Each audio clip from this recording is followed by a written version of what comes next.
We are from an Eastern Catholic church, and in the vast majority, I think there's only one of the, I think there's 23, Oh, you be 28. careful. Yeah. Someone will correct you. Someone will correct me. There are a number of Eastern Catholic churches.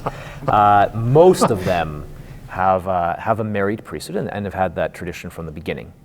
And so you have to be married before you're ordained to the priesthood, that you cannot be married as a priest.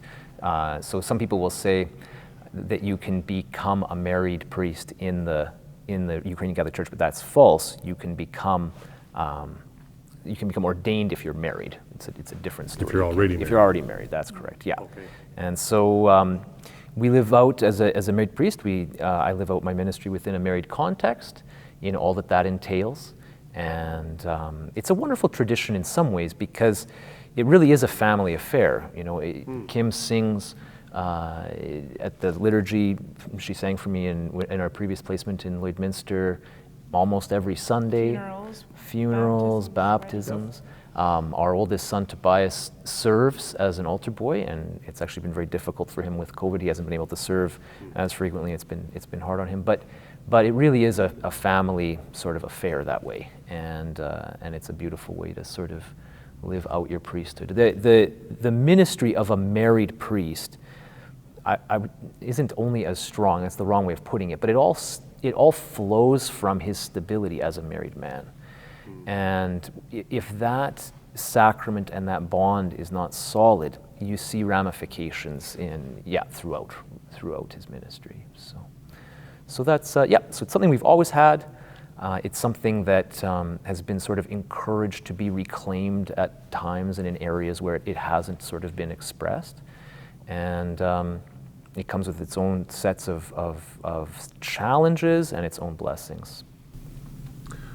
But I think, anyone who sets off on the royal road of discipleship cannot help but to expect challenges together with all of the joys, If the cross is at the very, very heart of our lives, it cannot be otherwise. The cross leads to joy, but that road to joy is the cross, which means the sacrifice and the challenge and everything else. And of course, in the Latin tradition, it takes on a different expression where we really focus upon the priest as icon of Christ, the bridegroom of the church. And Christ, as the bridegroom, gave himself entirely and totally for the church, his bride, as an expression of his obediential love towards the Father and towards God's people. And it's that particular dimension that's picked up in the Latins' focus upon the celibate priesthood, and in particular, of course, the celibate life of a bishop. That's what the ring is all about. Sometimes people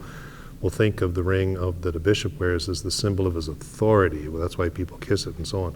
But it's actually, when you look at the prayer I forget the words right off the top of my head, but when you look at the prayer that accompanies the bestowal of the ring, when a bishop is ordained, it's very much a marital prayer. And so he is the spouse, he is the bridegroom for the people that are entrusted to his care, and lives that out very, very concretely as a celibate man.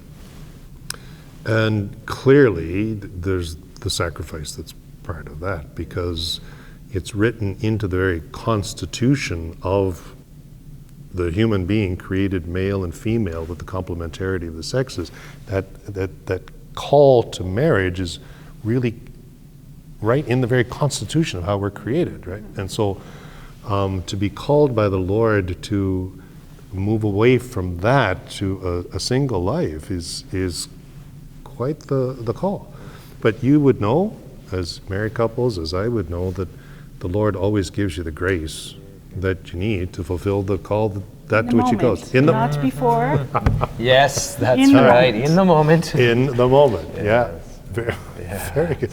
She's got the greatest way of bringing me down to earth. I try to get, wax philosophically on things. Oh, dishes in the moment. Kids, taking off the clothes in church. Don't forget all this. That's really good. That's really, really good. Yeah. Did you want to do your little cross? Oh yeah, I always say about the pectoral cross. In our tradition, the pectoral cross is sort of the symbol of the office of the priest in the Eastern tradition. But I always say that as a married priest, our priests wear the cross, but our wives get to carry them. And it's true in many cases. Yeah.